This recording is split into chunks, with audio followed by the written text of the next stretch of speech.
Eu queria compartilhar com você 2 Coríntios capítulo 3, segunda carta aos Coríntios capítulo 3.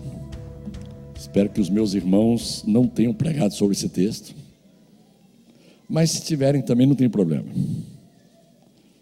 Estamos juntos.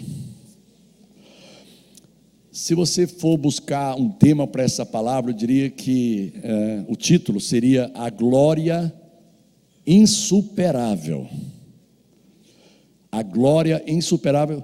E aqui, quando a gente estiver lendo aqui em Coríntios, você vai entender por quê. A partir do versículo 6, 2 Coríntios capítulo 3, diz assim: é Ele quem nos torna capazes de servir à nova aliança, que tem como base não a lei escrita, mas o Espírito de Deus. A lei escrita, ela mata, mas o Espírito de Deus dá a vida. Quando a lei que traz a morte foi gravada em placas de pedra, a glória de Deus apareceu e o rosto de Moisés ficou brilhando. O brilho do seu rosto já estava desaparecendo quando ele entregou as placas ao povo de Israel. Mas mesmo assim, esse brilho era tão forte que os israelitas não podiam fixar os olhos na face de Moisés. Se o domínio da lei veio com tanta glória, quanto maior ainda é a glória que acompanha o domínio do Espírito de Deus. A lei que condena as pessoas teve glória, porém muito mais glória tem o Espírito que traz a salvação. Pois a glória que antes era tão grande não é mais nada, por causa da glória de agora, que é muito maior. De modo que se houve glória naquilo que durou somente um pouco de tempo, muito mais glória tem aquilo que dura para sempre. Eu li aqui na versão que é a nova tradução da linguagem de hoje, mas eu queria ler nessa outra versão, que é a versão da NVI. Eu vou ler os mesmos versículos, um pouquinho de paciência, vamos lá. Na NVI diz assim: Ele nos capacitou para sermos ministros de uma nova aliança, não da letra, mas do Espírito, pois a letra mata, mas o Espírito vivifica. O ministério que trouxe a morte foi gravado com letras em pedras, mas esse ministério veio com tal glória que os israelitas não podiam fixar os olhos na face de Moisés, por causa do resplendor do seu rosto, ainda que desvanecente. Não será o ministério do Espírito ainda muito mais glorioso? Se era glorioso o ministério que trouxe condenação, quanto mais glorioso será o ministério que produz justificação. Pois o que outrora foi glorioso, agora não tem glória em comparação com a glória insuperável. E se o que estava desvanecendo se manifestou com glória, quanto maior será a glória do que permanece. Irmãos, o que prevaleceu na antiga aliança foi o ministério da lei, isso é claro para nós. A grande figura do Antigo Testamento foi Moisés, o grande estadista, o grande libertador de Israel, o profeta de Deus, o homem que Deus usou para libertar a Israel da escravidão do Egito, da servidão de Faraó.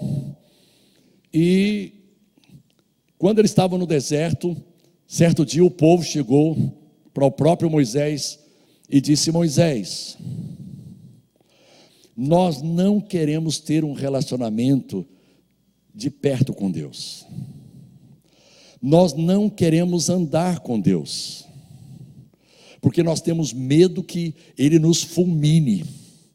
Nós temos medo de Deus. Por que eles disseram isso?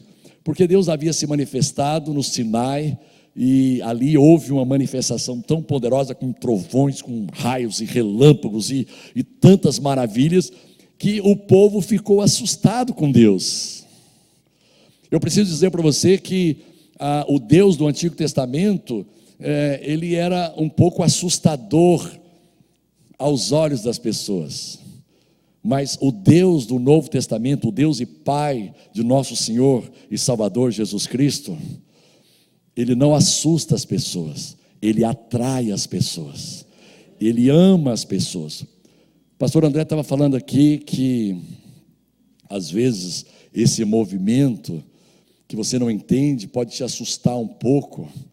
E algumas pessoas assim têm uma certa imagem de Deus um tanto quanto assustadora, de um Deus que, dependendo do dia, se ele tiver de mau humor. Você já acordou algum dia em que Deus estava com mau humor? Pastor, não queira acordar no dia em que Deus está de mau humor. Mas, queridos, não é isso, né? Muitas vezes a gente imagina assim que Deus ele pode acordar de mau humor e dizer assim, cara, já estou desculpa a expressão, tá, gente? Eu já estou de saco cheio de vocês, né? Não aguento mais vocês, olha. Não. Na verdade, parece que eu estou dizendo que existia um Deus no Antigo Testamento e outro Deus no Novo Testamento, mas não é verdade, é o mesmo Deus. Mas uma coisa a gente tem que convir, que Deus, na antiga aliança, ele não se manifestou em toda a sua plenitude, pelo menos ele não se manifestou do jeito que ele gostaria de se manifestar. Tem uma coisa interessante, que a todos os nomes que foram atribuídos a Deus na antiga aliança, e você sabe muitos deles, por exemplo, Jeová Nissi, o Senhor é a nossa bandeira, Jeová Jiré, é o Senhor que nos provê, Jeová Rafá, o Senhor que cura, Jeová Shalom, o Senhor é a nossa paz, Jeová Tzedekunu, o Senhor é a nossa justiça. Mas interessante que em nenhum dos nomes atribuídos a Deus você vai encontrar Deus é nosso Pai. Porque Deus não se manifestou como Pai na antiga aliança. O que significa dizer, desculpe se eu vou escandalizar alguns, chocar alguns, o que significa dizer que Deus não teve filhos na antiga aliança. A era dos filhos de Deus começou a partir de Jesus. Por isso que você é muito privilegiado de ter nascido na nova aliança. Nós somos gente da nova aliança. Eu dou graças a Deus por não ter nascido na velha aliança. Eu sei que Deus, ele foi poderoso, Ele agiu de uma maneira tremenda, com tantos feitos, com tantos sinais, com tantas maravilhas, mas Ele não teve filho. Você vê que Moisés é reconhecido claramente ali em Hebreus capítulo 3 como sendo o servo. Inclusive numa comparação com Jesus, Moisés como servo da casa de Deus, Jesus não como filho. E é muito simples você entender que Deus não teve filhos na velha aliança, porque a Bíblia diz que Deus amou o mundo de tal maneira que deu o seu filho. Então quando Jesus veio a esse mundo, ele era o filho unigênito do Pai, ele era o único filho. Por que as pessoas não eram filhas na antiga aliança? Porque só pode ser filho quando se nasce de novo. E só quando se nasce de novo é que o Espírito Santo vem habitar no interior das pessoas. Aleluia. Meu irmão, eu não sei o que é que isso significa para você, mas para mim significa absolutamente tudo, o fato de que o Espírito Santo habita no meu interior. Eu sou residência do Espírito Santo, eu sou casa do Espírito Santo, eu sou o templo do Espírito Santo. Você é templo do Espírito Santo, você é moradia do Espírito Santo. Ele habita em você. Pastor, mas na antiga aliança o Espírito Santo não existia? Existia, mas ele se movia sobre, ele vinha principalmente sobre os profetas, e aquela unção era uma unção temporária, era específica, é para um propósito. A unção vinha, lembra de Eliseu? Eliseu certa feita foi desafiado a profetizar, e ele disse assim, caramba, para eu profetizar, o Espírito tem que vir sobre mim. Eu não profetizo assim no natural, na hora que eu quero. E ele, interessante, ele chamou um músico. E enquanto aquele músico tocava, isso está lá registrado lá em 2 Reis capítulo 3. Enquanto aquele músico tangia a sua harpa, tangia o seu instrumento, a Bíblia diz que o poder de Deus, o Espírito de Deus veio sobre Eliseu. Mas em nenhum deles, seja o profeta Elias, seja o profeta Eliseu, seja Jeremias, seja Isaías, seja Ezequiel, seja Daniel, nenhum deles teve o Espírito habitando em seu interior. Porque isso é uma realidade que só nós, da nova aliança, podemos experimentar. O que equivale a dizer que todos esses profetas têm uma inveja tremenda de você. Porque eles experimentavam o Espírito Santo por visitação. Quando havia uma visitação, o Espírito vinha, eles sentiam uma presença de Deus, eles sentiam a manifestação da glória de Deus, mas da mesma maneira que vinha, ia embora. Por isso que aqui o apóstolo Paulo está dizendo o seguinte, que o ministério da lei, ela teve glória, teve o carimbo de Deus. Mas eu preciso dizer para você que a lei não foi uma iniciativa de Deus, ela foi dada por Deus, mas ela não nasceu no coração de Deus. A lei não nasceu, os 10 mandamentos não nasceram no coração de Deus.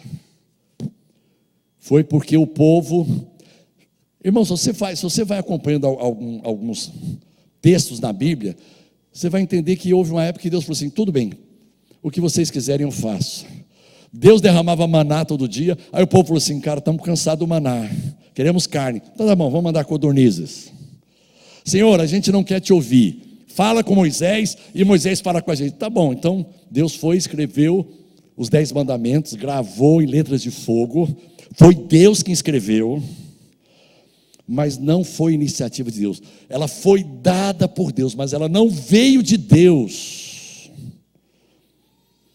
Põe para mim aí, por favor, João capítulo 1, versículo 17. Evangelho de João capítulo 1, versículo 17. Ok. Porque a lei foi dada por meio de Moisés. Quem foi que deu a lei a Moisés? Foi Deus, foi dada. Interessante. Mas a graça e a verdade vieram por meio de Jesus. A graça e a verdade, elas vieram do coração de Deus. A lei foi dada. Deus escreveu, colocou as leis naquelas tábuas de pedra. E é interessante que a Bíblia diz aqui que quando Moisés recebeu essas tábuas de pedra, o rosto dele brilhou. E que ele teve que colocar um véu. Interessante, se você não lê o Novo Testamento, você não entende o que aconteceu lá. Porque lá no Antigo Testamento, lá em Êxodo, diz que a glória de Deus veio e houve um brilho no rosto de Moisés, e ele colocou um véu para que os filhos de Israel, a impressão que você tem é a seguinte, cara, era tanta glória, para que os filhos de Israel talvez não ficassem cegos ao verem aquela luz. Mas o apóstolo Paulo discerniu pelo Espírito Santo uma coisa diferente. Ele discerniu que na verdade Moisés colocou o véu, porque a glória ia desaparecendo. Gente, é muito diferente.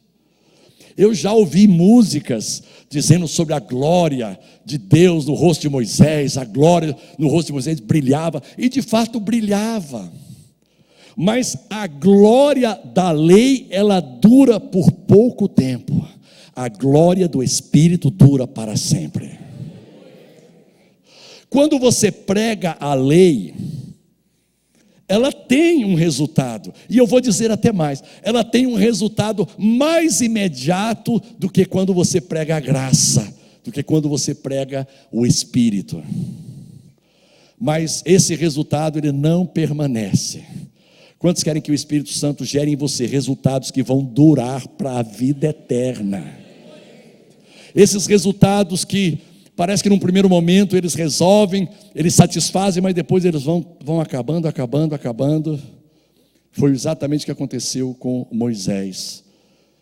Então a lei é assim. Pastor, o que é a lei? Qual é o foco da lei? O foco da lei é o teu esforço pessoal. O foco da lei é o teu mérito pessoal. O foco da lei é a tua justiça própria. Na lei, no regime da lei, eu estava ouvindo aqui o pastor André falar sobre a obediência, e é claro que nós cremos que a obediência ela é importante, e ela é fundamental na nossa caminhada com Deus, porque nós queremos ser guiados pelo Espírito, nós queremos ser dirigidos pelo Espírito Santo. Mas olha como funcionava. Na lei, você tinha que obedecer aos mandamentos, você tinha que obedecer para ser justificado. Na nova aliança, você obedece, porque você foi justificado. Dá para entender a diferença? A lei, ela colocou os holofotes na performance do homem. Eu vou ler um versículo aqui para você que retrata bem a lei. E depois eu vou ler um outro versículo que retrata a graça. Esse versículo que eu vou ler com você é muito conhecido. 2 Crônicas 7,14. Tem gente que vai citar de cor aqui. 2 Crônicas 7,14. Se o meu povo, que se humilhar, orar e me buscar, e se converter dos seus maus caminhos, então e só então eu ouvirei dos céus, perdoarei os seus pecados e sararei a sua terra. A minha pergunta é o seguinte: o que vem primeiro? O arrependimento ou a bondade de Deus? O arrependimento. Se o meu povo, que se chama pelo meu nome, se orar, se humilhar, orar e me buscar, se converter dos seus maus caminhos, então eu vou ficar sensibilizado, diz o Senhor, eu vou ouvir, eu vou perdoar, eu vou sarar, eu vou mover e eu vou mostrar a minha bondade. Mas primeiro vocês precisam de pagar o preço, o famoso pagar o preço. Lembra o seu irmão assim: meu irmão, você tem que pagar o preço. Fala para eles: você tem que pagar o preço. Tem que pagar coisa nenhuma. Você tem que pagar o preço, coisa nenhuma.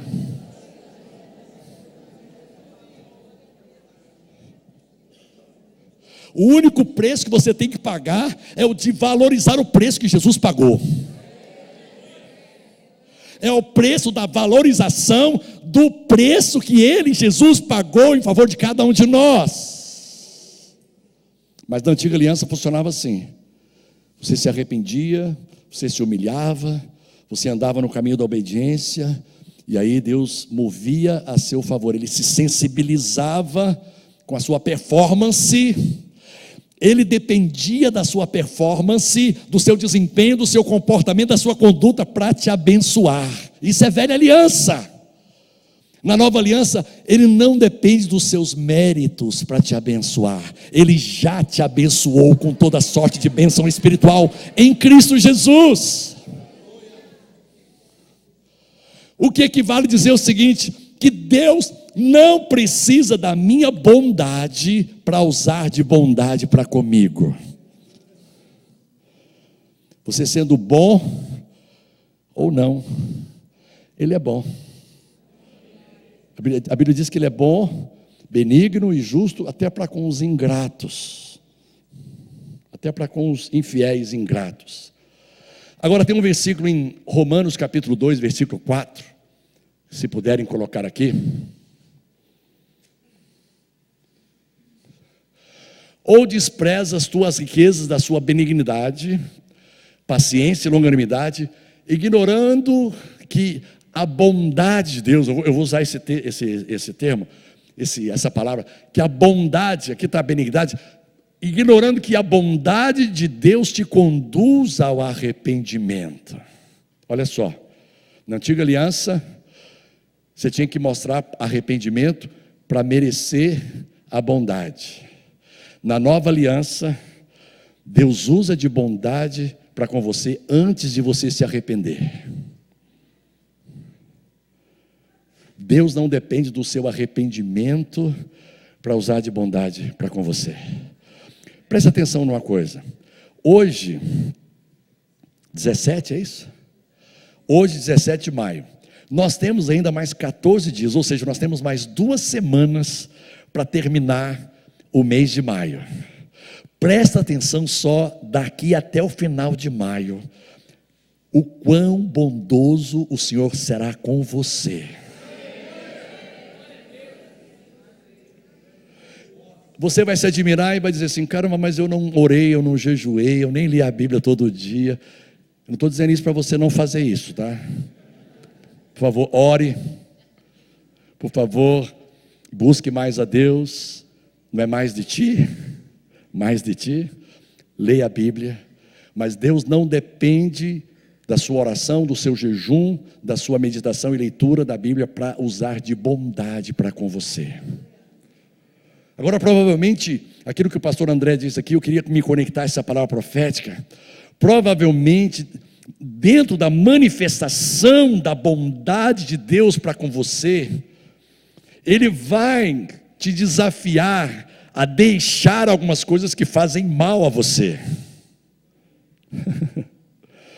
Talvez alguma mania que você tem, talvez um hábito que se tornou costumeiro, ou um costume que se tornou habitual, e que é nocivo a você, um vício, uma tendência, uma inclinação. Eu creio que por causa da bondade de Deus, você e eu, nós seremos levados ao arrependimento. Agora preste atenção, eu não queria trazer para a palavra arrependimento aquela conotação assim de... Qual é a palavra, qual o tipo de conotação que poderia dar? De remorso, de tristeza. Eu estou tão arrependido. Não, arrependimento na Bíblia é metanoia. Diga para o teu irmão, metanoia. Diga para a tua irmã, metanoia.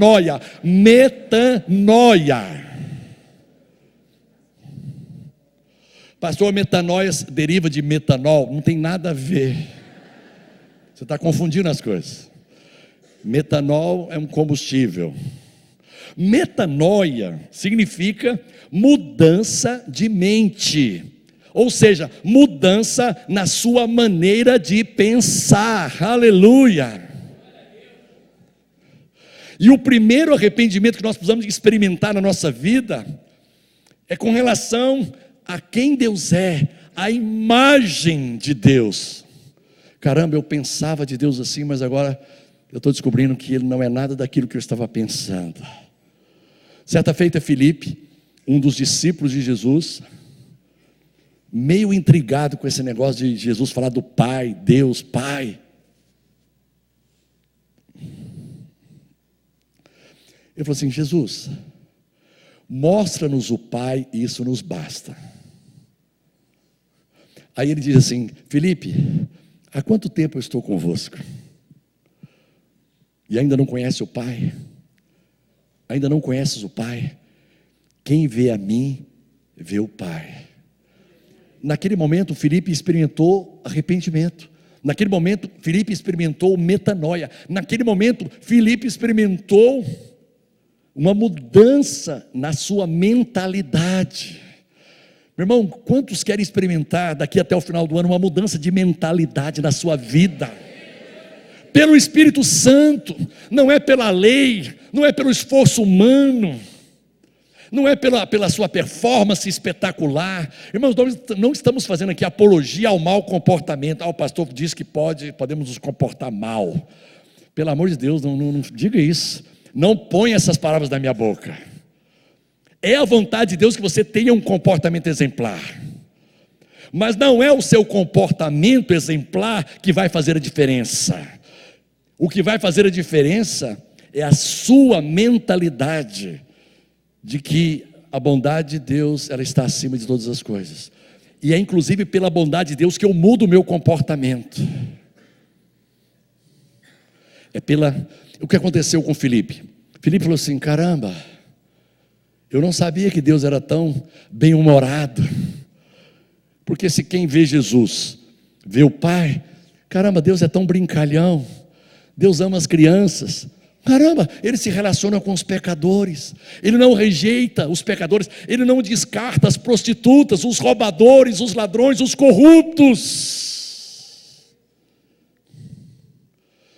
Os religiosos ficavam tiririca da vida. Porque Jesus, ele convivia de maneira muito tranquila. E eles diziam: caramba, o cara está lá se misturando com as trevas. Mas Jesus era tão luz, que ele não tinha medo das trevas. Ele se garantia. Talvez de uma maneira que você não se garanta. Mas ele não tinha problema nenhum em andar com pessoas que, pelo ponto de vista da sociedade religiosa, eram reprovados. E a gente aqui, mais uma vez, eu quero reforçar, não estamos fazendo uma apologia à conduta errada, à corrupção, à prostituição, ao erro, à ladruagem. Por favor, nós sabemos que estas coisas não fazem parte do fruto do Espírito, não fazem parte do caráter de Jesus. Mas a maneira dessas pessoas serem transformadas era se sentindo amadas, se sentindo queridas, se sentindo aceitas, perdoadas. Maria Madalena tinha 7 espíritos malignos que a atormentava durante a sua vida, que fazia com que ela fosse presa a um espírito de prostituição e de permissividade. Mas quando ela começou a se sentir amada, quando ela foi ministrada pelo Espírito Santo que habitava em Jesus, ela começou a mudar. Saiba que há um Pai que te ama do jeito que você é. E Ele vai ajudar você a ser do jeito que Ele quer. Do jeito que Ele quer que você seja. Deixa eu colocar para vocês aqui, rapidamente, alguns princípios. A gente escreve tanta coisa que a gente não usa, né, cara? Impressionante. Vamos entender aqui um pouquinho o ministério do Espírito Santo.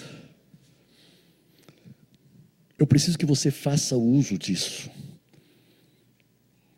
O ministério do Espírito Santo. O Espírito Santo tem um ministério. Um dos ministérios do Espírito Santo é nos guiar, é nos dirigir em nossas escolhas e decisões.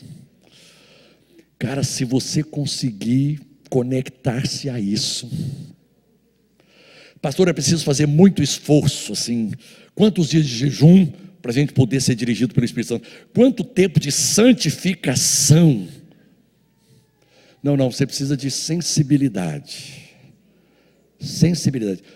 Nisso, um bom tempo de oração vai ajudar você a conquistar essa sensibilidade. Quanto mais você ler a Bíblia, isso vai poder te ajudar sensivelmente a alcançar essa postura de sensibilidade. Quantos querem daqui até o final do ano terem uma sensibilidade maior ao Espírito Santo? Porque isso é tudo.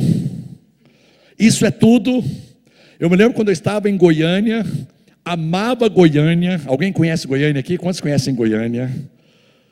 Para quem não conhece, Goiânia é uma cidade lá de Goiás, tá?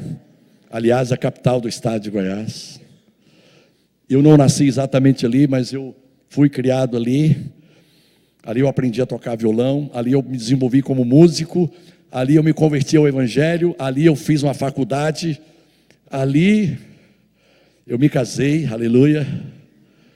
Ali os nossos 3 filhos nasceram, ali eu fui ordenado ao ministério pastoral, ali nós começamos o ministério Koinonia de Louvor, ali nós começamos a série Adoração, 1, 2, 3 até o 14, terminamos a série Adoração aqui com a MK no Rio de Janeiro, começamos lá em Goiânia.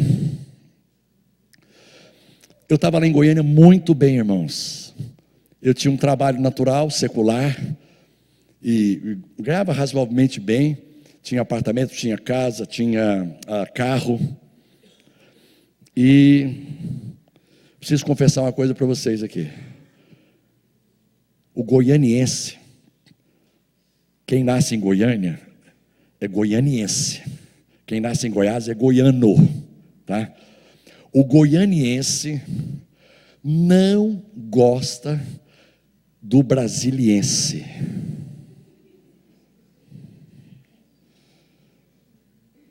Assim como alguns cariocas, não vocês, mas alguns cariocas não gostam dos paulistas. Não vocês, né? Outros.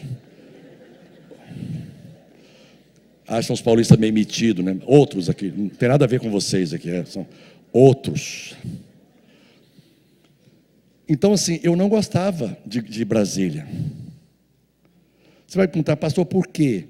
Cara, porque a gente ia para Brasília e a gente não conhecia, a gente não sabia andar em Brasília. Porque Brasília, alguém conhece Brasília aqui? Quem não conhece Brasília? Tarefa para 2018, vai conhecer Brasília. Cara, você não conhece a capital do seu país, isso é crime. Vou te mandar para a cadeia. O Sérgio Moro vai te entrevistar.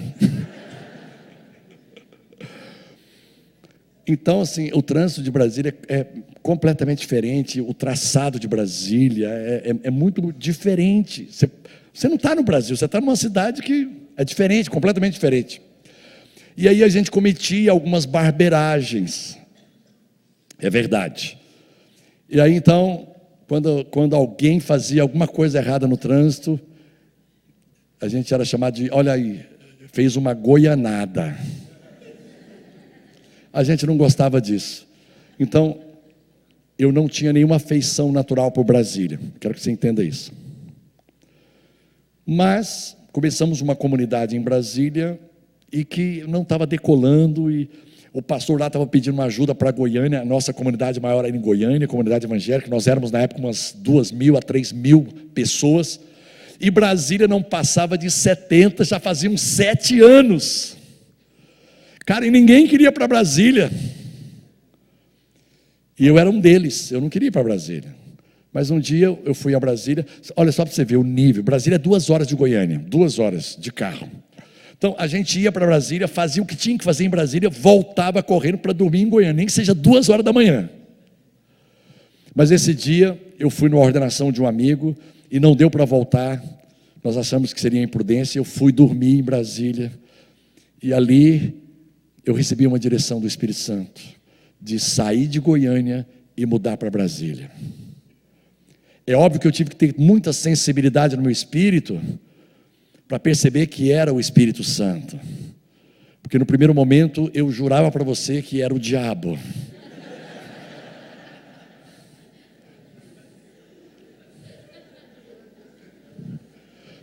Agora o Espírito Santo é tão sensível, e por isso que você precisa de aprender a se relacionar com Ele em sensibilidade, porque Ele é muito sensível. Ele começou fazendo 3 perguntas para mim, nesse diálogo que eu tive antes de dormir, lá na cama, lá de um quarto de um irmão de Brasília. Bené, você gosta de Goiânia? Eu falei, Senhor, eu adoro essa cidade. Por mim, eu morro, eu vou ser enterrado, eu vou viver a vida inteira e vou morrer em Goiânia. Legal. Você gosta da comunidade evangélica de Goiânia? Sim, eu amo de paixão, tenho um compromisso. É a melhor igreja do mundo e ninguém me prova o contrário. Bené, você gosta do ministério Koinonia de Louvor? Esse é o meu top. O que você acha de Brasília? Falei, Senhor, dá licença um pouquinho que entrou aqui uma interferência maligna.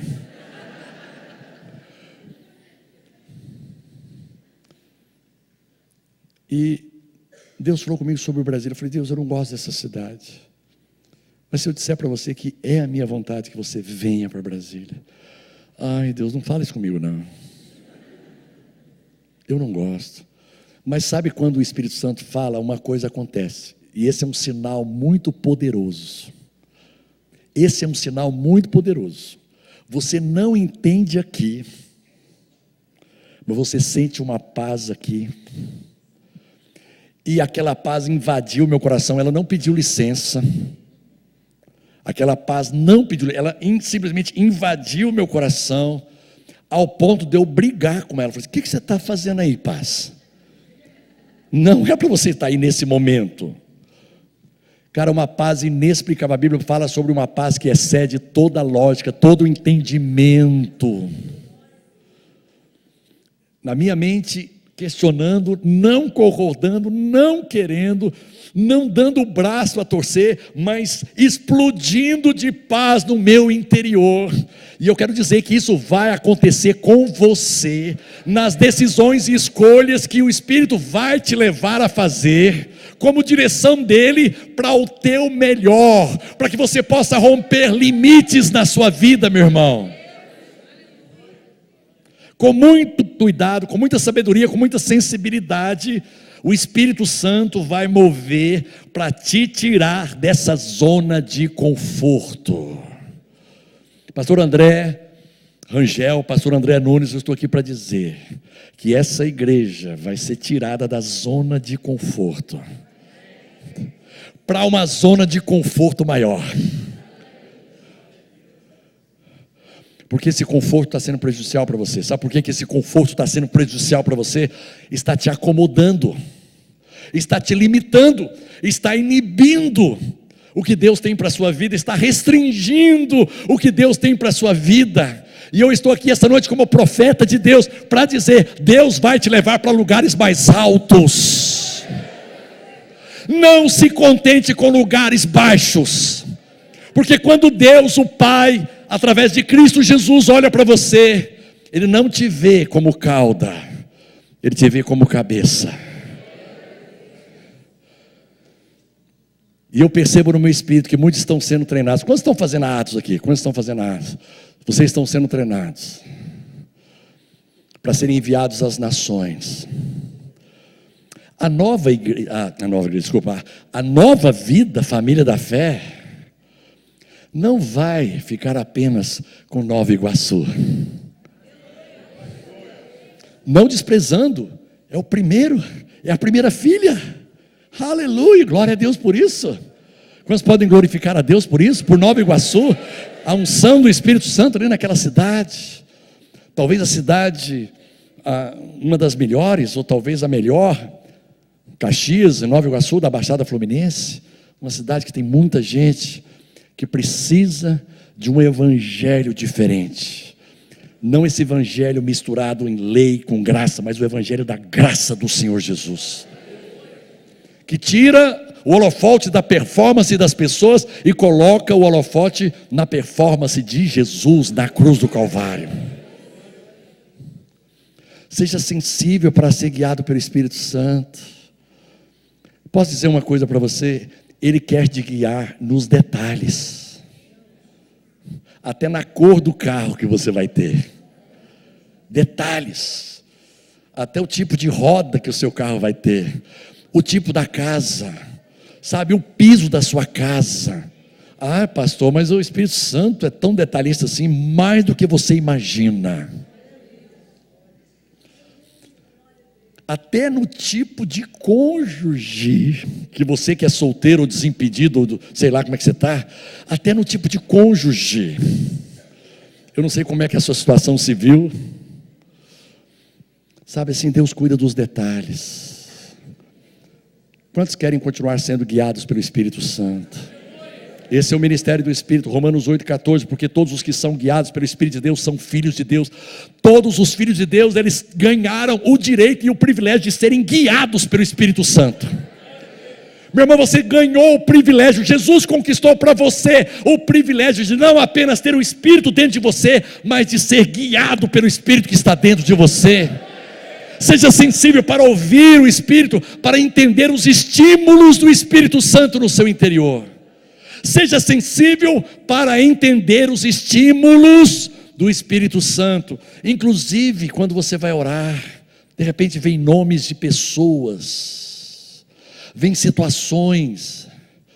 De repente você sente um peso pelo Rio de Janeiro. Você começa a interceder por essa cidade. De repente vem o nome de uma pessoa que você começa a interceder por ela, sem saber o que está acontecendo.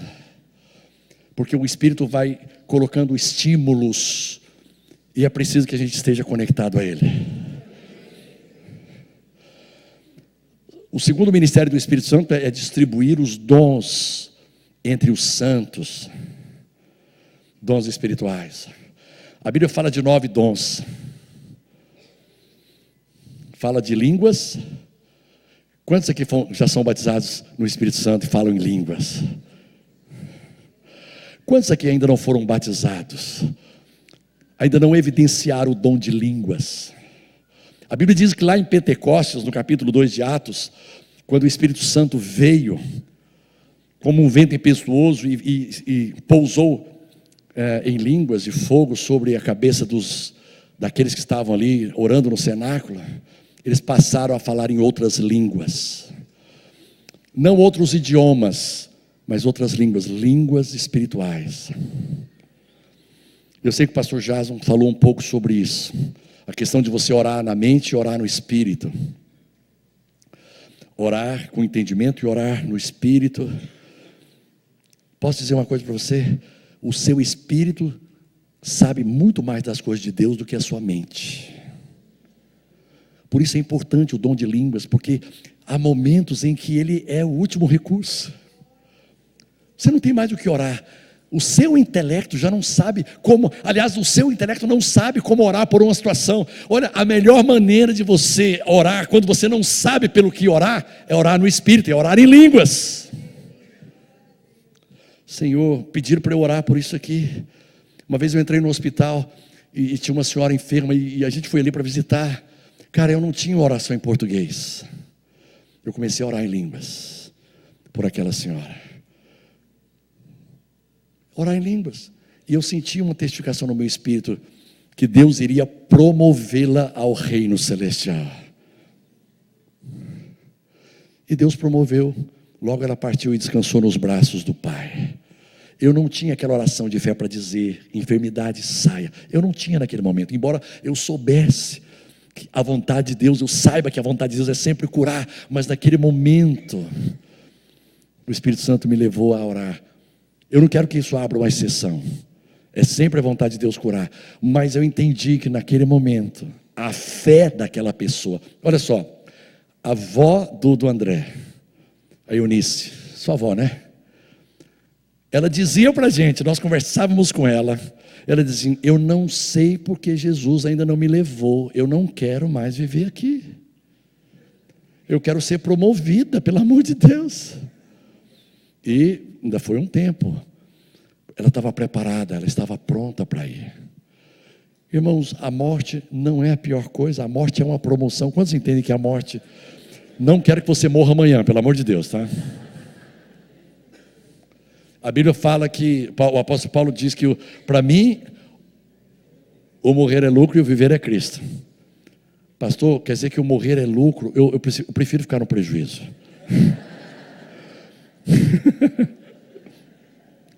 Línguas, interpretação, profecia, discernimento de espíritos, palavra de conhecimento, palavra de sabedoria, dom da fé, dons de curar, operações de milagres.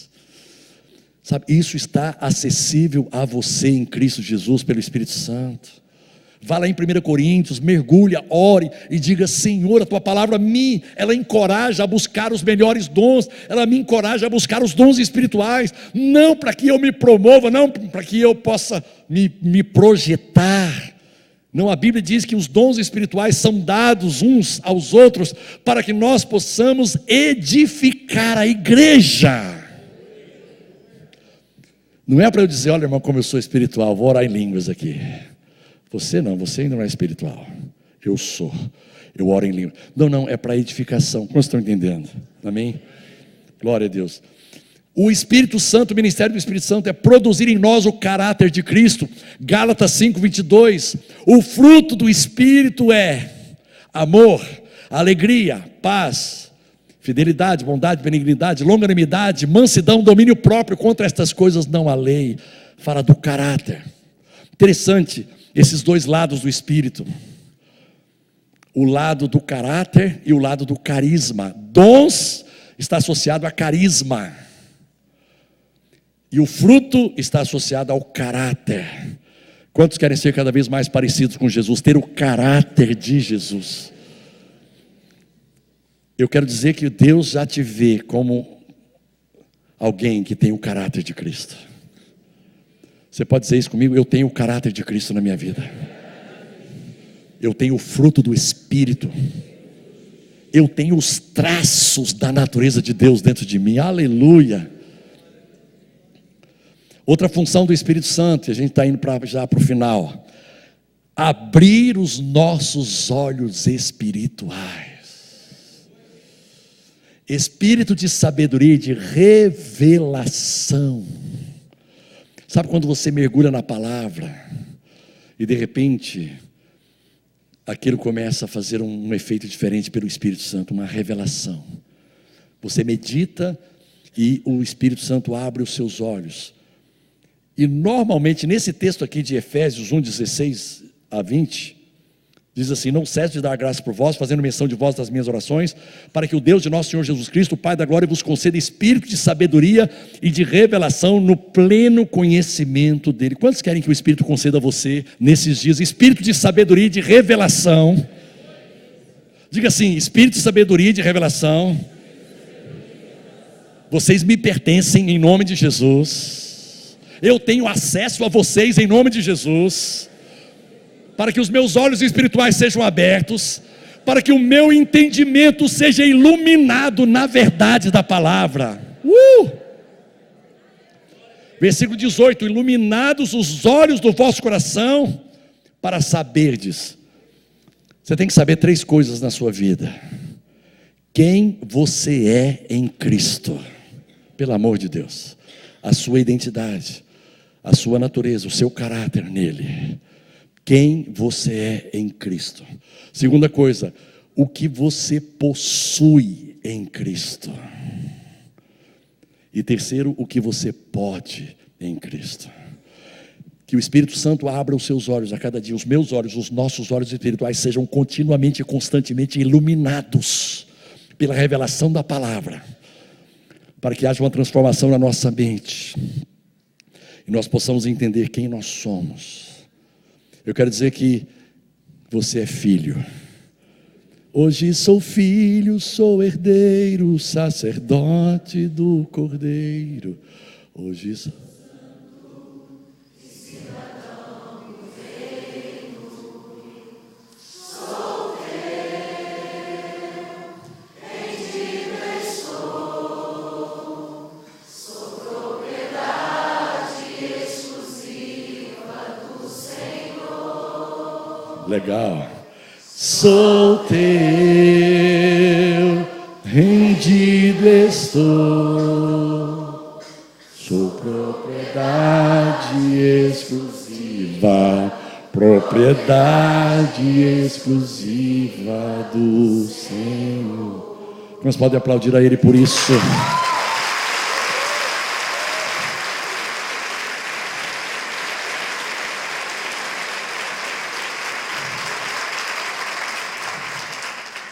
O que eu tenho em Cristo? Eu tenho a mente de Cristo.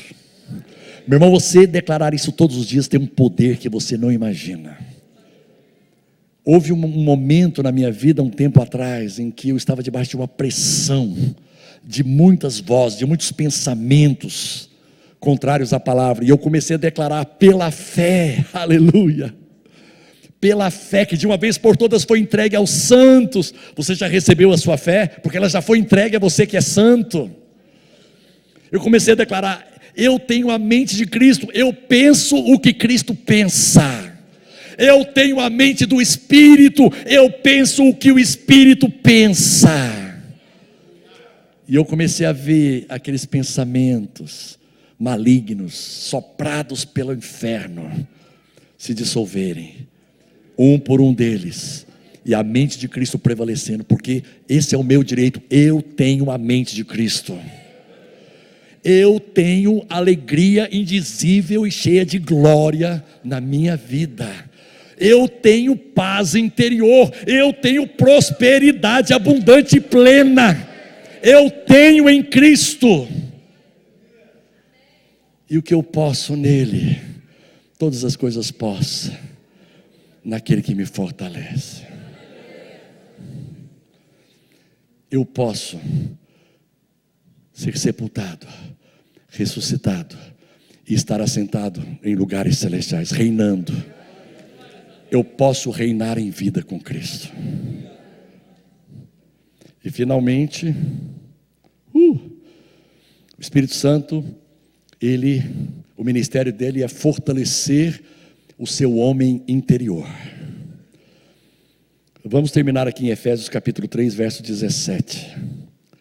Para que segundo a riqueza da sua glória, vos conceda que sejais fortalecidos com poder, mediante o seu Espírito, no homem interior. Eu quero que você saia daqui hoje fortalecido, no seu homem interior. Você sabe que o homem é espírito, ele possui uma alma, ele habita num corpo. Queria que os músicos pudessem subir aqui. Você é um ser espiritual. E o seu ser espiritual precisa de experimentar esse fortalecimento interior. Eu oro para que sejais fortalecidos com poder. Fique em pé onde você está.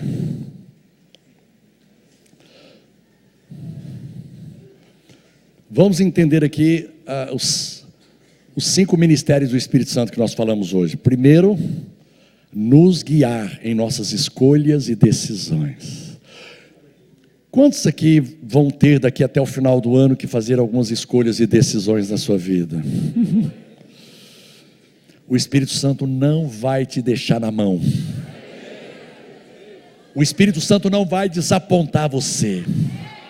O Espírito Santo não vai te frustrar. O Espírito Santo vai te apontar com muita clareza. Você não vai ter dúvida nenhuma. O Espírito Santo não é como aquela rádio que você tenta localizar, né? E fica assim, no Rio de Janeiro, são 21 horas e 17. Gente, mas não é possível. Meu filho, eu quero que você assim diz o Senhor. Não vai ter esse chiado. Quando o Espírito Santo fala, não tem chiado. Se você está em dúvida, ele não falou. Não tente inventar uma direção, porque ela vai ser clara no seu espírito. Não tente forçar através do seu sentimento. Não, eu senti, mas é emoção. Não confunda emoção com direção do Espírito. Sossega. Debaixo de pressão, nunca peça o Espírito Santo para falar com você debaixo de pressão, porque você vai ouvir muitas coisas no nome do Espírito que não vem dele. Você está debaixo de pressão. Tranquiliza a sua alma. O Espírito Santo, ele fala com almas descansadas. Fala para o teu irmão que está ao seu lado: entra no descanso do Senhor. Entra no descanso do cuidado de Deus para com a sua vida. Entra no descanso do controle de Deus. Deus está no controle da sua vida. Não duvide disso. Não abra mão disso. Não abra mão de acreditar, de crer que Ele está no controle detalhado, minucioso, pormenorizado da sua vida. Todas as áreas da sua vida são importantes para o seu pai. Irmãos, eu tenho 3 filhos. Tudo que importa para eles, importa para mim. Tudo que é importante para eles, é importante para mim. Quantos sabem que tudo aquilo que é importante para você, é importante para o teu pai que está no céu? A tua vida sentimental, você está vivendo um drama, você está segurando um sentimento que te prejudica, querido. Olha a palavra de Deus. Deus está te pedindo: abra mão desse sentimento para experimentar uma coisa muito mais gloriosa. Você está achando que você vai perder? Você vai ganhar. No primeiro momento parece que é uma perda. No primeiro momento parece que é uma derrota. No primeiro momento parece que é um fracasso. Mas não é não, querido. É Deus te conduzindo para uma glória maior, para uma glória insuperável, a glória do Espírito Santo na sua vida. Quantos querem experimentar a glória insuperável? Oh! Aleluia! Glória a teu nome, Senhor. Venho a ti, Cordeiro de Deus, te adorar de coração. Estamos em tua presença esta noite, Senhor.